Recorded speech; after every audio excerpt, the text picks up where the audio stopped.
दोस्तों ये कहानी ऐसे दो लड़कों की है जो एक मैजिक बूथ में बैठकर ऐसी दुनिया में पहुंच जाते हैं जहां सिर्फ गंदी फिल्मों के कैरेक्टर्स रहते थे। अब वो दोनों इस दुनिया से कैसे बाहर निकलते हैं आइए देखते हैं। तो कहानी शुरू होती है और हम लेस्टर को देखते हैं। लेस्टर एक शराब की दुकान पर काम करता था। इसी दौरान वो टीवी पर एक ऐड देखता है जिसमें बताया जा रहा था कि नीचे दिए हुए नंबरों पर कॉल करने पर तुमको एक स्पेशल गिफ्ट मिलेगा। अब लेस्टर उस ऐड को देखते ही तुरंत उस नंबर पर कॉल करने लग जाता है। इसी दौरान वहाँ पर लेस्टर का बेस्ट फ्रेंड एडम आता है और उसे बताने लगता है कि मुझे कॉर्पोरेट में एक बहुत अच्छी जॉब मिल गई है। लेस्टर कहता है कि वो सब तो ठीक है, लेकिन क्या तुमने ये बात अपनी गर्लफ्रेंड को बताई है? क्योंकि अभी तो तुम उसके डैड की कंपनी में काम कर रहे हो और अगर उसे पता चला कि तुम ये नौकरी छोड़ रहे हो तो वो तुमसे ब्रेकअप भी कर सकती है। अब ये बात सुनकर एडम परेशान हो जाता है, पर फिर थोड़ा सोचने के बाद वो लेस्टर से कहता है कि मेरी गर्लफ्रेंड मुझसे प्यार करती है और वो मुझे ऐसे ही छोड़कर नहीं जा सकती। फिर उसी रात हम एडम को उसकी गर्लफ्रेंड ट्रेसी के साथ देखते हैं, जहाँ डिनर के दौरान वो उसे बता देता है कि अब मैं तुम्हारे डैड की कंपनी में काम नहीं कर सकता, मेरी जॉब कहीं और लग गई है। लेकिन ये सुनते ही ट्रेसी उस पर भड़क जाती है और उसे कहती है कि मैंने तुम्हारी इतनी अच्छी जगह पर जॉब लगवाई और तुम उसे छोड़कर कहीं और जाना चाहते हो। अब बेचारा एडम उसके सामने कुछ बोल नहीं पाता क्योंकि वो ट्रेसी के ही टुकड़ों पर पल रहा था, इसलिए वो चुपचाप अपना खाना खाता है और ट्रेसी की बकवास सुनता रहता है। आगे डिनर के बाद वो लेस्टर के पास आता है और उसे कहता है कि तुम सच बोल रहे थे, ट्रेसी मेरी बातों को कभी नहीं समझेगी।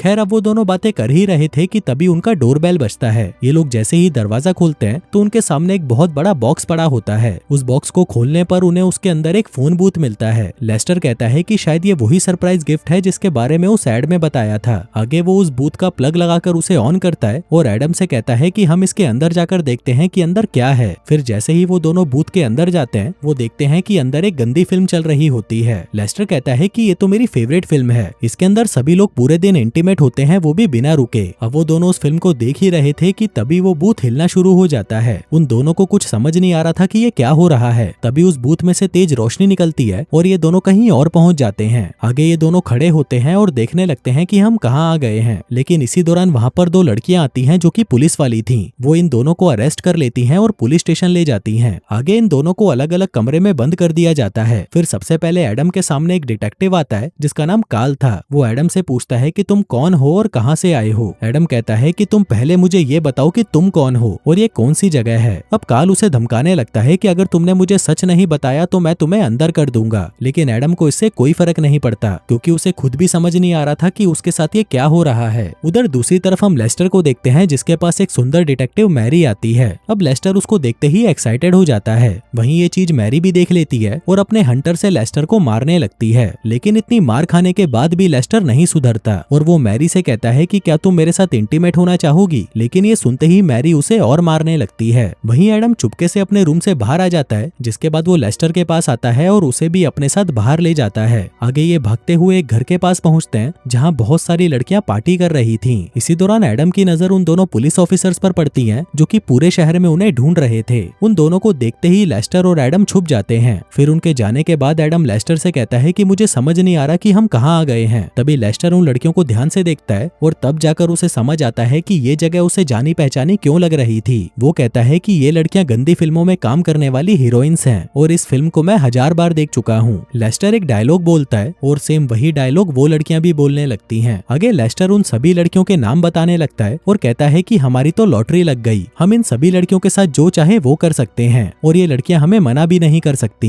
तभी एडम कहता है कि तुम पागल हो क्या, हम यहाँ पर नहीं रह सकते और वैसे भी मुझे लगता है कि मैं कोई सपना देख रहा हूँ। 2-3 घंटों के बाद जब मेरी आंख खुलेगी तो मैं अपने घर पर होऊंगा। लेस्टर कहता है कि ऐसा कुछ नहीं होने वाला। तभी ये दोनों पीछे मुड़कर देखते हैं तो वहाँ पर एक आदमी बैठा होता है। वो बताता है कि मेरा नाम बैनी है और मैं इस फिल्म का डायरेक्टर हूँ। एडम पूछता है कि हम यहाँ पर कैसे आ गए और हमें अभी के अभी वापस जाना है। बैनी कहता है कि तुम इतनी आसानी से यहाँ से नहीं जा सकते, अगर तुम यहाँ पर आए हो तो जरूर तुम लोगों का कोई मकसद होगा और जब तक तुम्हारा ये मकसद पूरा नहीं होता तुम इस दुनिया से वापस नहीं जा सकते। जो कहकर वो वहाँ से गायब हो जाता है। अब एडम के पास और कोई रास्ता नहीं था, इसलिए वो लेस्टर से कहता है कि अब तुम ही बता दो कि हमें क्या करना चाहिए क्योंकि इस जगह को सिर्फ तुम ही अच्छे से जानते हो। लेस्टर कहता है कि यहाँ पर एक घर है जहाँ पर कभी कोई नहीं आता, बस कुछ लड़कियां आती हैं पार्टी करने के लिए, पर तुम चिंता मत करो, मैं उन्हें संभाल लूंगा। आगे ये दोनों उस घर के अंदर चले जाते हैं और वो घर भी पूरी तरह खाली होता है। लेकिन तभी उन्हें वहाँ पर कुछ लड़कियों की आवाज सुनाई देती है जो सुनकर वो दोनों वहीं पर छुप जाते हैं। फिर कुछ देर बाद उस घर के अंदर दो लड़कियां आती हैं और आते ही अपने कपड़े उतारने लगती हैं। उधर एडम और लेस्टर भी उन दोनों को देख रहे थे, लेकिन तभी एक लड़की जिसका नाम मारिया था वो एडम को देख लेती है। वो उसे कहती है कि तुम तुम यहाँ पर क्या कर रहे हो। वहीं एडम भी उसे सारी सच्चाई बता देता है और कहता है कि मैं और मेरा दोस्त इस दुनिया में फंस चुके हैं, साथ ही कुछ पुलिस ऑफिसर्स भी हमारे पीछे पड़े हुए हैं, अगर उन्होंने हमें पकड़ लिया तो वो हमें जेल में डाल देंगे। अब एडम की बातें सुनकर मारिया को उस पर दया आ जाती है और वो उसे कहती है कि मैं यहाँ से निकलने में तुम्हारी मदद करूंगी। उधर दूसरी तरफ डेफनी नाम की एक लड़की लेस्टर को देख लेती है, पर तभी लेस्टर उसे कहता है कि मैं क्वालिटी कंट्रोल से आया हूँ, तुम्हारे ये खिलौने बहुत ही अश्लील हैं, इसलिए मैं ये सारी चीजें जब्त करने आया हूँ। अब ये सुनते ही डेफनी डर जाती है और लेस्टर से कहती है कि क्यों ना तुम कुछ ले देकर इस मामले को रफा दफा कर दो। वहीं मारिया एडम से पूछ रही थी कि तुम कहाँ से आए हो, पर इसी दौरान वहाँ पर काल आ जाता है। मारिया कहती है कि ये कभी कभी हमसे मिलने आता है, जिस पर एडम कहता है कि इसी से तो हम भाग रहे थे और अब ये यहीं पर आ गया, प्लीज कैसे भी करके हमें बचा लो। अब मारिया एडम को लेकर सीधा डेफनी के कमरे में आ जाती है, लेकिन अंदर आते ही वो देखते हैं कि डेफनी और लेस्टर लेन देन का काम कर रहे थे। एडम कहता है कि तुम ये क्या कर रहे हो, जिस पर लेस्टर बताता है कि मैं तो इसकी मदद कर रहा था। आगे ये दोनों लड़कियां मिलकर लेस्टर और एडम को एक रूम में छुपा देती हैं ताकि काल उन्हें देख ना पाए। तभी काल भी वहाँ पर आ जाता है और उन दोनों से पूछता है कि क्या तुमने दो आदमियों को यहाँ पर देखा है, जिस पर वो कहती हैं कि नहीं, यहाँ पर तो बस हम दोनों ही हैं। आगे काल के जाने के बाद वो दोनों बाहर आते हैं, जहाँ मारिया देखती है कि एडम की हालत सही नहीं थी।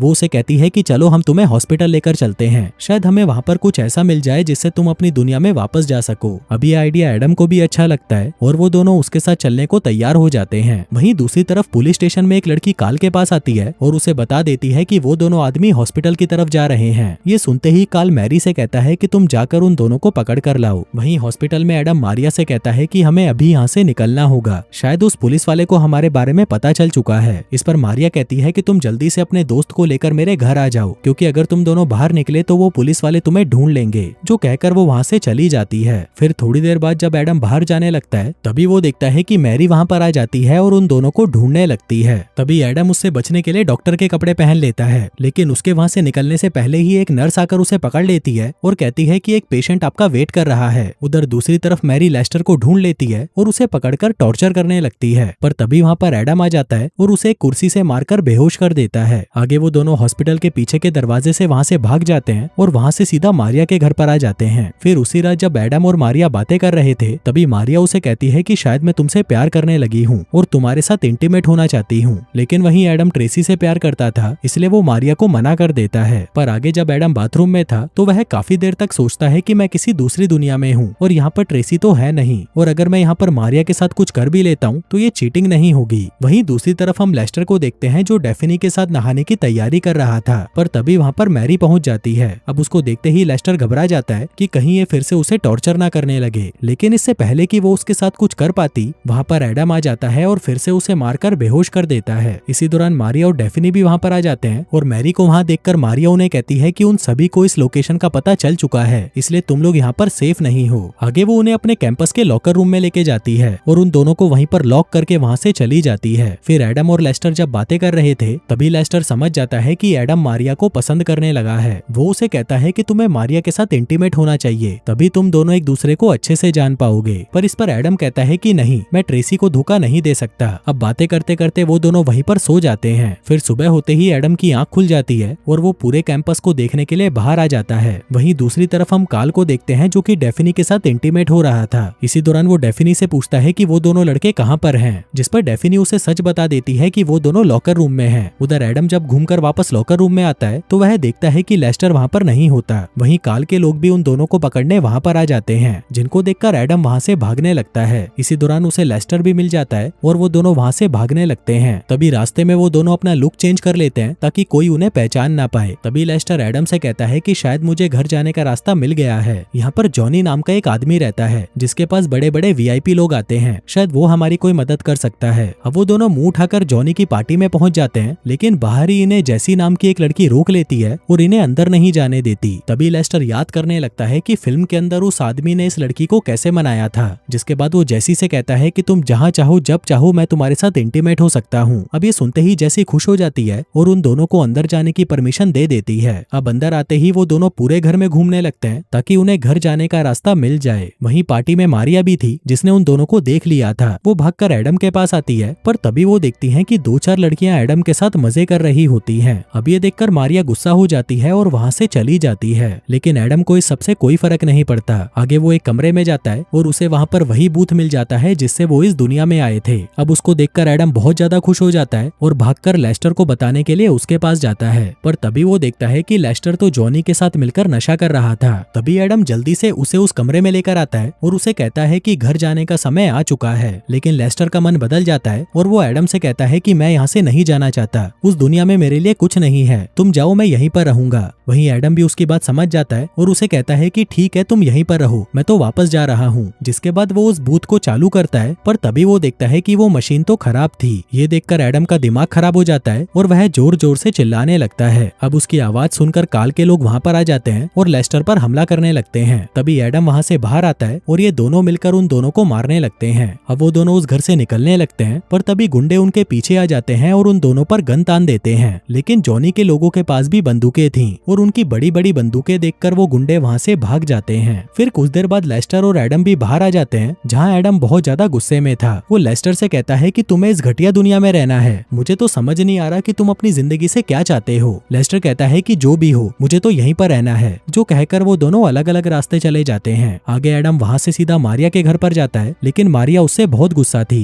वो उसे कहती है कि तुम भी बाकी मर्दों की तरह घटिया निकले, जो कहकर वो उसे अपने घर से बाहर निकाल देती है। अब एडम बाहर आकर सड़क पर बैठ जाता है और अपने उन पलों को याद करने लगता है जिनको उसने मारिया के साथ बिताया था। फिर जैसे ही सुबह होती है, एडम के सामने एक वैन आती है जिसको लेस्टर चला रहा था। वो एडम से कहता है कि जल्दी से गाड़ी में बैठो, जिसके बाद वो उसे सीधा बैनी के घर पर ले जाता है, क्योंकि वो बूथ वहीं पर हो सकता था। आगे वो दोनों उस घर में आकर अपने कपड़े बदल लेते हैं और एक एक कमरे की तलाशी लेने लगते हैं। पर तभी वहाँ पर काल और मैरी भी आ जाते हैं और उन दोनों से कहते हैं कि हार मान लो, नहीं तो हम तुम्हें मार डालेंगे। अब वो चारों आपस में लड़ने लगते हैं और लड़ते लड़ते एक पूल में आकर गिर जाते हैं। पर तभी वहाँ पर बैनी आ जाता है और उनसे पूछता है कि ये क्या हो रहा है। एडम कहता है कि बस अब बहुत हुआ, मुझे अभी यहाँ से वापस जाना है। बैनी कहता है कि इस दुनिया में आकर रहने का मौका किसी को नहीं मिलता और तुम यहाँ से जाना चाहते हो, ठीक है, अगर तुम जाना चाहते हो तो चले जाओ। जो कहकर बैनी जैसे ही चुटकी बजाता है, उसके सामने वो फोन बूथ वापस आ जाता है। तभी एडम की नजर मारिया पर पड़ती है, जो बहुत उदास लग रही थी। अब एडम मारिया के पास जाता है और उसे पकड़कर किस करता है, लेकिन तभी वो वहाँ से गायब हो जाता है और वापस अपनी दुनिया में आ जाता है। उधर लेस्टर कहता है कि मुझे भी अब वापस जाना है, पर तभी बैनी उसके पास आता है और उसे बताता है कि तुम मेरे बेटे हो। लेकिन ये सुनते ही लेस्टर घबरा जाता है और बेहोश हो जाता है। वहीं एडम उस बूथ को वापस ठीक करने की कोशिश करता है ताकि वो वापस उस दुनिया में जा सके। लेकिन तभी वहाँ पर ट्रेसी आ जाती है और एडम पर चिल्लाना शुरू कर देती है। कहती है कि तुम इतने दिनों से कहाँ गायब थे, अब जल्दी से मेरे घर चलो, मेरे मॉम डैड तुमसे मिलना चाहते हैं। वहीं ये सब देखकर एडम समझ चुका था कि ट्रेसी उसके लिए ठीक नहीं है, इसलिए वो उससे ब्रेकअप कर लेता है और उसे अपने घर से निकाल देता है।